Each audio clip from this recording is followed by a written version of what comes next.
If you have adult children and you're spending a lot of your time thinking about them, wondering how they're doing, worrying about them, thinking maybe you should have done something different in the past, or maybe you should be doing something different right now, or just worrying about what's going to happen next, I want to tell you something. This is not necessary, probably not useful. And today I'm going to teach you exactly how to stop doing it. Welcome to Better Than Happy. I'm Jody Moore. This is episode 570, How to Stop Worrying About Your Adult Kids. Let's go. Hey there, my friends. Welcome to the podcast. Thanks for joining me today. I've been doing a new series on Instagram. If you want to go follow me on Instagram, Jody Moore Coaching, and I call it Coaching from My Car. And I just have a bunch of note cards with questions that people wrote down when I've gone to speak at live events. I ask people sometimes, write down one thing in your life that could be better or different, or that's making your life harder. And so I have these really sweet, real life, real people questions and issues. And as I was going through a bunch of them to find one to make a video on for Instagram, I noticed that probably 80% of them have to do with people worrying about their adult children. Things like, my children have left the church, or I'm afraid that my son doesn't really like me, or what if I don't get to be in their lives enough, or sometimes worries about grandkids or how often we get to see grandkids. Sometimes people saying, if I had done things differently in the past, would something be different right now? And I thought this would be a really good topic to do a podcast episode on, because I know it's on a lot of your minds. And I do think that what's difficult is that when our children are younger, when we're talking about toddler problems, even young elementary school kid problems, maybe, we talk about it with each other a little bit more openly. And you go to your friends who are moms or who have had kids that age and kind of talk about what's going on, maybe get advice, get support. As our kids get older and maybe their challenges become what feels bigger in our minds, and also these are personal issues, we understand it's not appropriate anymore to just be talking to everyone about it. And so I do think it's kind of a lonely place. I think it's difficult to get support and help on. And so we're going to talk about it here today on the podcast. So here's where I want to begin. I want us to start with just a basic definition of worry. I want to tell you what I mean by it, and I want to tell you what I think it really is, what I think is going on in your mind, so that you can get a little bit of leverage over it by understanding it a little better, okay? I like to define worry as fear disguised as wisdom.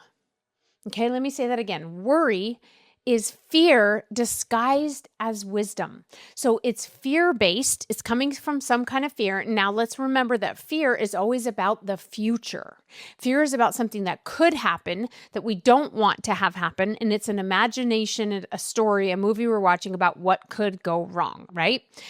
And the reason I say it's disguised as wisdom is because it feels useful. It feels wise, right? It feels preventative. It feels like if I think about this problem enough and I focus on what could go wrong and I worry about it, then maybe in some way I'm helping to prevent it. And I want to tell you that that is never the case. That worry is not preventative. Fear is not our best emotion by which to be prepared and take proper precautions or make wise decisions. I'm all for you doing any of those things, taking precautions, making wise decisions, preventing problems. Fear is not the fuel we want to have when we do it. Okay, so I know this feels useful, this worry. It is not. It is fear disguised as wisdom, dressed up in a Halloween costume of wisdom, but it's not wisdom, it's actually fear. Okay, so let's talk about prevention for just a minute, because this worry will tell you if you stop focusing on me, you're for sure not going to fix this problem or prevent this possible disaster. Okay, so prevention, first of all, is usually never a 100% guaranteed thing. Prevention is what we do in a lot of areas of our lives pretty effectively. Like I can try to prevent illness by eating foods that I think are good for me, by taking vitamins, by trying to get enough sleep, by staying hydrated, by exercising, by doing whatever my doctor recommends. Maybe even there's preventative medications and procedures, right, that we go through. Any of those can be useful. They're never 100% guaranteed. I can do all of those things really well and still may end up getting sick or with some kind of illness or injury, right? But of course, I would want to do anything I possibly could to prevent it. We do this every time we get in a car, we buckle a seatbelt because we know, hey, I want to try to prevent any serious harm coming to me or anyone else in my car. So everyone needs to get their seatbelts buckled, right? By buckling my seatbelt, I'm going to pay attention when I'm driving. I'm going to be focused. Does that mean 100% I'm not going to get in a car accident? No, but I want to take preventative measures to protect people and minimize the odds of that, right? Now, there's a lot of other things we do, like brushing our teeth to try to prevent cavities, prevent gum decay, prevent problems in our mouth in the future. We might use birth control when we want to prevent a pregnancy.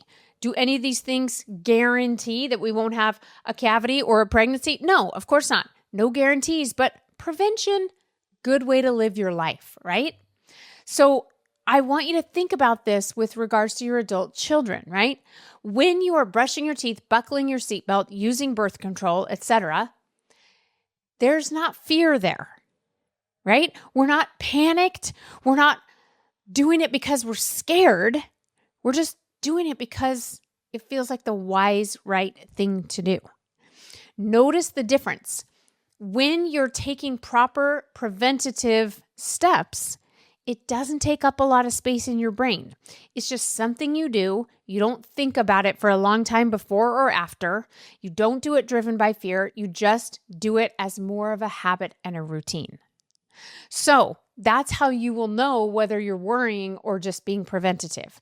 There is not fear involved. It's not a big dramatic thing. It just happens and you move on from it. That's called wisdom. That's called being preventative.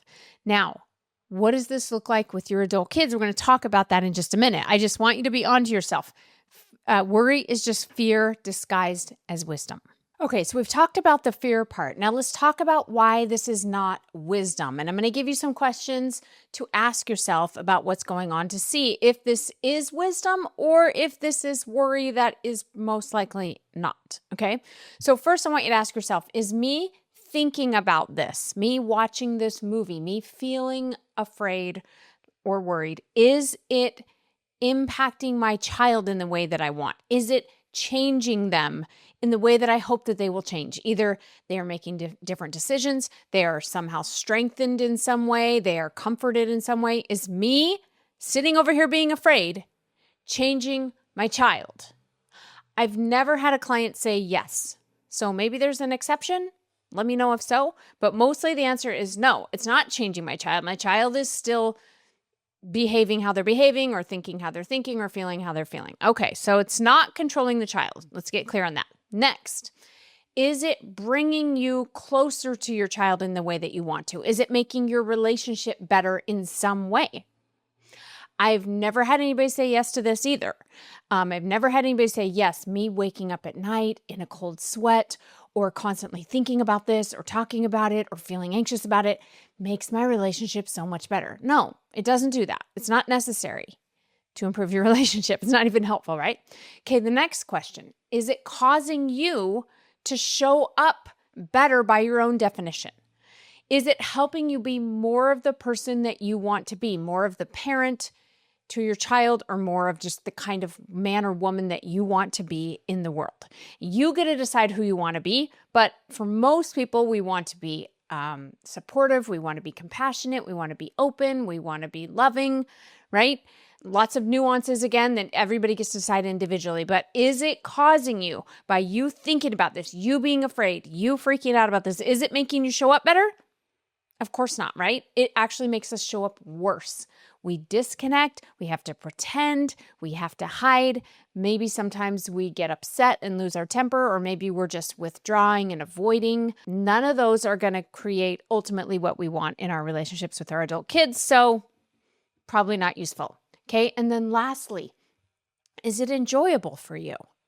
I know this seems like a silly question. Of course, nobody enjoys worrying, but we just have to slow down the brain because this part of your brain that's offering you worry thinks it is useful in some way. So I like to remind myself, it's also not enjoyable. I'm suffering right now. Now, here's my favorite part of all of this that really helps me get rid of worry is I remember that this worry, is about something I think might happen in the future, right? And if that thing does happen, because we already established that I can't control it necessarily, right? There's a chance it may happen. There's also a very good chance it might never happen, but there's a chance it may happen. So if that thing happens, then I will experience negative emotion. I will want to probably. It will be appropriate and necessary and useful for me to experience negative emotion if something terrible happens to my child or regarding my child. Okay? Now, is me feeling terrible right now going to minimize that suffering? And the answer for me is always no. Let's take an extreme. Let's say I'm afraid my child's going to die. There's something they're involved in or they're at risk for some reason of death, okay? And I'm afraid of my child dying. If my child dies, I will need to go through a lot of grief, which will include a whole bunch of different emotions. Me sitting here right now in fear, worrying about my child dying, is not going to minimize my grief if it happens. I'm still going to grieve it just as heavily. All I'm doing right now is pre-suffering. Pre-suffering doesn't minimize suffering. It just adds more suffering. It prolongs the suffering if there's going to be suffering. Okay, so that is the kind of slowdown I want you to do in your head to remind yourself, okay, this isn't useful. Now let's talk about how do we stop doing it. Now, I want to make just a little side note for those of you that have younger kids that don't yet have adult kids, okay? The more we attempt to control our young kids, and the more we do, because when they're young, there are some levers we can pull, right? We can actually, when they're really little, we can actually literally pick them up and move them and make them do certain things. The older they get, the harder they get to control, but we still have levers. We have consequences. We can take away privileges and phones and whatever else, right? And I'm not saying you shouldn't do that. I'm saying if you're doing that driven by fear and you're trying to control your child in order to feel like they're going to be okay, if you're trying to manipulate the world around them, if you're the kind of parent that runs around and tells the other parents how their kids need to treat your kid, or you're always in the school trying to control the teachers or the principal or whatever else is going on, you're setting yourself up for a lot of pain when you have adult kids, because as they're younger and you have more influence, more ability to, pull levers and control, you fool yourself into thinking that you're responsible for your kids' results, that you can create it in some way. You even do temporarily create it. The problem is, as they get older, that ability to manipulate the world or them becomes less and less. And until at one point they leave your house probably and are independent and you have no control anymore. Not to mention, the more we have done that to young kids, the more they push back because of how we fight for our agency.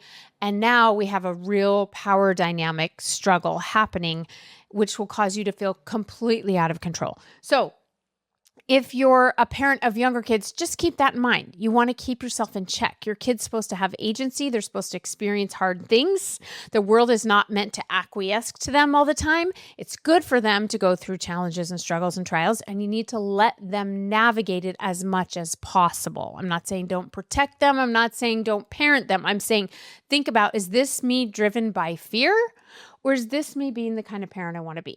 And if you are a parent to adult kids and you look back and go, yeah, I think I did too much of that when they were younger. I think I was overly controlling or whatever you want to call it. It's okay. We can still make corrections now. So don't overthink it. Anything that's in the past is in the past. We're going to leave it there and decide it was perfect, and we're going to grow now from here on. So let's move on to the second thing I want to teach you today. The first thing was that worry is just fear disguised as wisdom. The second thing is then, well, let's better understand what's creating this fear. Where is this fear coming from? Well, I want you to think about the last time you felt really afraid, like shaking in your boots afraid. Was it at a haunted house? Was it watching a scary movie? Because for me, that's the last time I felt that afraid. Thank goodness, because I don't want to be in the mountains, coming in contact with a bear. That's another time I might feel very afraid. But if that happened, feeling afraid would be the best possible thing for me. Fear gives you a surge of adrenaline. It gives you access to these super powerful, wise parts of your brain that will cause you to move faster than you could otherwise move, gives you strength you otherwise don't have. It gives you wisdom you otherwise don't have access to. So when there is immediate danger, we want to have fear. When there is not immediate danger, there's just a scary movie, we don't need to feel fear, but the brain doesn't know the difference between this is real danger, this is made up danger. So when we're talking about your kids, why do I call that made up danger? Well, because it's a movie you're watching in your head about what could go wrong in the future. Remember, fear, unless we are in immediate danger and we want to keep it, then fear is always just about a future scenario, which is a scary movie you're watching in your head. What if is usually the title of the movie. What if this happens? What if that happens? What if this goes wrong? What if that goes wrong? Those scary movies playing out in your mind are making you afraid. They're making you afraid. That's what's causing your fear. It's not anything real. Now, if that's true, and we're going to double check it with some of the strategies I'm going to give you here, then the third thing I want to teach you is that you need to change the channel. Stop watching that scary movie. Watch something different. What do I mean by that? I mean, focus on a different topic. Maybe you don't focus on your child at all. If it's too hard for you to think about that kid and not watch the scary movie, then maybe you change the channel from thinking about that kid to thinking about something entirely different. A different person in your life, a different something that you want to do. Now, this is where I love helping people to develop a goal or a hobby or a challenge or a problem that is theirs to own. Come up with something you want to work towards. You are meant to be challenged in this life all the way up until the day you die. So if you don't have enough things challenging you, you need to find something to challenge you. You need a problem to solve. You need something you can get strategic about. You need something to direct your brain towards. Otherwise, it's going to try to focus on other people's problems that are not yours to solve. And if you're a mom like me or a dad, the number one place it likes to go is with your immediate family, with your children or your spouse, or maybe it's a parent, somebody else who you love. Your brain's going to think, I should focus on their problem. But guess what? Their problem is their problem to own. It is not yours. It is just a scary movie you are watching. I don't care if your kid is addicted to drugs, if your kid is making serious poor choices by most people's standards, it's still not your problem to own. Does this mean you don't care about it? Of course not. Does this mean you wouldn't want to have conversations? Of course not. But it needs to feel like buckling your seatbelt. If it feels like watching a scary movie or running from a bear, you're not ready to do that. Come up with something you can focus on that is yours to own. Another thing you can do to change the channel is just to bring yourself back to the present moment. So every time your brain says, oh no, my son is having this ABC problem, and what if it never resolves, and what if it gets worse? You come back to like, wait a second, where is my son right now? And maybe you don't know exactly, but take a guess. As far as I know, he's at work, or as far as I know, he's at home in his apartment, or as far as I know, he's in his bedroom, or as far as I know, he's at school. And as far as I know, he's fine right now in this moment. Because guess what? Usually everything is always fine right now in the moment. And the rare times when it's not, we want to be on high alert, but we don't need to stop and rationally think at that point, right? You're going to snap into fight, flight, or freeze mode, and you're going to get things done very quickly as you need to when there is true immediate danger. And then the last strategy I'll give you for changing the channel is to take that what if question and focus on the positive.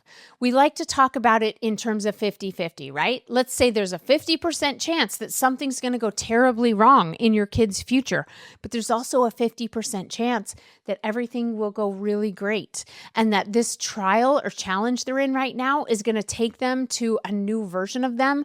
They're going to have some lessons learned and some kind of personal growth or evolution that is going to leave them better than they were before. So you can play out the worst case scenario, or you can play out the best case scenario. Like they become a whole new person and they end up doing a lot of good in the world, all because of this challenging thing they overcame. So that's another way to change the channel. Answer what if with the positive what ifs. Okay, the fourth strategy I have for you today to stop worrying about your adult kids is to adapt some new beliefs about yourself and your children. Whatever you're thinking and believing right now, they're just stories, they're just sentences, and they're probably valid. I'm sure you have a valid case for every one of them, and your brain's been collecting evidence that they're true, and that's fine. But if they're causing you to worry and you have a lot of fear, then they're not useful, I promise you. And so you have to try on some new beliefs. I'm going to offer you some here, but you try on what works for you. This is one I like. How my kids turn out is not because of me. It's not. Whether they're doing amazing and they're thriving and I think they're making great choices and they're happy and they're good people and they're succeeding at life, or they're really struggling and they're in a dark place and they're making poor choices and they're living a really hard, awful life. That's not about me. How do we know? If you have more than one child, you know this to be true. But even if you have only one child, you know people that have more than one child, and so you know this to be true, right? If it were about us, all of our kids would have the same results. They'd all be living, all of my children who I raised would be having the same life and the same results. They do not, clearly, right? Even if you have twins that you raise together, they still will end up with different lives, different results, because their results are not about you, my friend. They're just not. You're not that powerful. I always say, listen, I don't take the credit or the blame. I'm here doing the best I can. Some days I'm doing a good job. Some days I'm doing it awful, as is the way of it. My kids are not supposed to have a perfect mother. Otherwise, they wouldn't have me as a mother. They wouldn't have you as a mother. They wouldn't have any of us as mothers or fathers. They're supposed to have human parents. Okay? So they're going to have the life experience they're meant to have, and there's nothing I can do to interfere with that. My only job, here's another thought you can try on. My only job is to love them. And that's not always easy to do. Some days it's very easy. With certain children, it's easier, right? But there are times when it's hard to do. That's my work to do. How do I best love them? Loving them is not the same as trying to control them. Loving them is not me knowing what's best for their life. I don't know what's best for their life. I'm just here to try to love them, support them, be compassionate, be curious, and at the same time, try to love myself. Try to be what feels like the healthiest version of me that I can possibly be. Physically healthy, but mentally and emotionally healthy. What does that look like? Those are useful questions for me to be asking, not how am I going to get my kid to change what he or she is doing or to feel differently or to be different. Not a useful line of questioning. Here's another thought I'm going to offer you about your kids that might sound like a negative thought, but actually provides a lot of relief, which is that our kids are supposed to struggle and suffer. What? This is bad news, right? But it's the reality. Our kids are not here to go on a joyride through life. They're here to have all kinds of experiences, beautiful, positive, happy ones, and painful, difficult, challenging ones. That is the way of the human experience. That's how it's supposed to be. So when you recognize this, then when your kids are struggling, you can remind yourself, yeah, that's part of it. That's part of the deal. And I think what's difficult is we think we know the solution to their struggle and we can just get rid of it. So why wouldn't we just get rid of it? Well, because it's not that easy, right? Maybe they need to struggle right now. Clearly they do at times. So what do we do instead? How do I get to peace? How do I manage my struggle? If I'm struggling about my kids struggling, I can either just decide, of course I am, and I want to struggle right now, or I can decide I don't want to, and I can take a look at what I'm thinking. I can get some coaching. I can come to terms with what's going on and process emotion. And there's so many things I can do about my own struggle. What I often can't do anything about is my child's struggle, especially if they don't want the help. And then here's one final thought I'll offer you to try on, which is their journey is their own journey. It is theirs to go on. It's theirs to own. It's theirs to experience. It's theirs to guide and impact and navigate when they can. And it's not mine. I'm not responsible for it. I haven't created it. And it's not mine to interfere with. They're supposed to go on a journey in this life, right? Who am I to interfere with that? I'm going to be over here loving them, supporting them, even being available to offer help or insight anytime they want it. But that doesn't mean I can change or take away their journey. And what it certainly doesn't mean is that I know what their journey should be. Most of the struggling and suffering I see parents having over their adult children is them believing that they know what their kid's life should look like. They know what they should be doing or what they shouldn't be doing. We don't know, my friends. What a relief. We're not supposed to know. We don't need to know, which means nothing's gone wrong. Again, how do I best love this child, and how do I love and support myself as well? One other thing I'll say about this before I move on to the last point is that sometimes this means I might need to set boundaries with my child. I might need to say no. There are situations when, in order to love the child and love yourself, that might be necessary. But those are the kinds of questions I want you to ask yourself. Who do I want to be, and what do I want to create for my journey? Then the fifth and final strategy I want to give you to help you stop worrying about your adult kids is to learn to process the clean pain so that it doesn't turn into dirty pain as much as possible. So if you've never heard me talk about clean pain and dirty pain, this is developed by behavioral scientists, and they basically talk about clean pain as being really appropriate and cleansing and expansive. So if I'm watching my child struggle, there's going to be some clean pain there. I'm going to want to feel sad. Maybe at times I even want to feel mad. Maybe I want to be confused. Whatever pain you feel like is going to help you process what's going on and move through the experience to acceptance at some point. Dirty pain, on the other hand, doesn't move us through an experience. It keeps us stuck in the experience. It tends to be things like judgment. Maybe it's judgment of your child, judgment of your past self and the way you raised them, lots of criticism, lots of what ifs, like if only I had done this differently, this would be differently, which we don't even know if that's true, right? So it's spinning in drama and speculation. It might be guilt and shame. It might be blame. Maybe it's blaming someone else for what's going on with your child, blaming their current spouse, blaming your spouse, blaming whatever other circumstances. All of that is dirty pain because it doesn't cleanse you, right? Think about clean pain as like a good cry.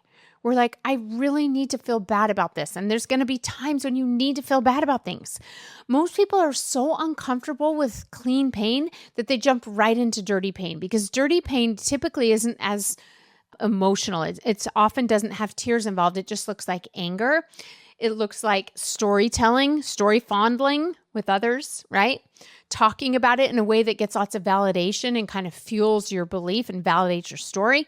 But all of that just keeps you stuck, right? On the other side of a good, gossip session, if you will, you don't feel better. You feel a little bit worse.